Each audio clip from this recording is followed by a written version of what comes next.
Oh yeah, did I talk about this? About I forgot my Pasmo card at home when I went to Japan. I usually have it attached to my small bag that I carry around, but I forgot it. And I didn't know that they were not reissuing Pasmo and Suica cards.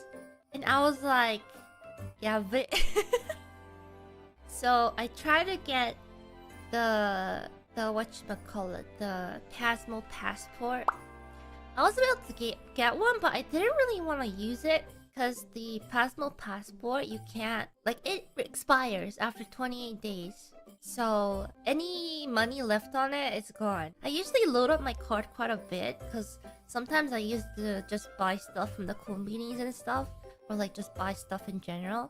And so I didn't want to load it up a lot, right? Because the money is gonna be gone. And the only other option was to get the mobile ones. Problem is, if you have an iPhone, you'll be fine because you can load it up and you have the option to in Apple Pay. It's completely stress-free. I don't use an iPhone as my main phone, but my main personal phone. And so on Android, you can't get the mobile stuff unless you bought that phone in Japan. Because they have like a specific, whatchamacallit, the NFC technology. So it was very inconvenient. And I realized if I ever live in Japan, I'm gonna have to use an iPhone. But my work phone is an iPhone. And I was like, do I use this work phone for personal purchases? I was like, no. I shouldn't. Because I don't want to leave like personal purchase information on this phone. So I debated super duper hard.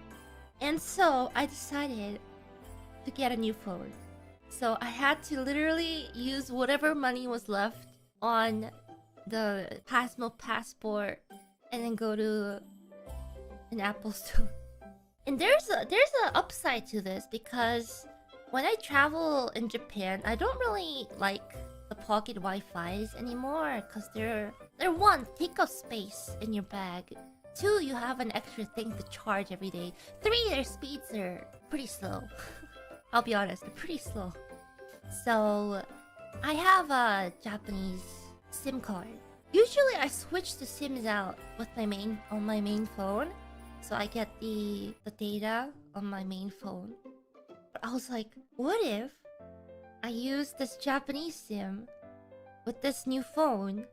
I'll have a phone every time I'm in Japan because I'm pretty often. And I don't have to switch it out every time. And I was just like, this is gonna be the only way I can justify this purchase.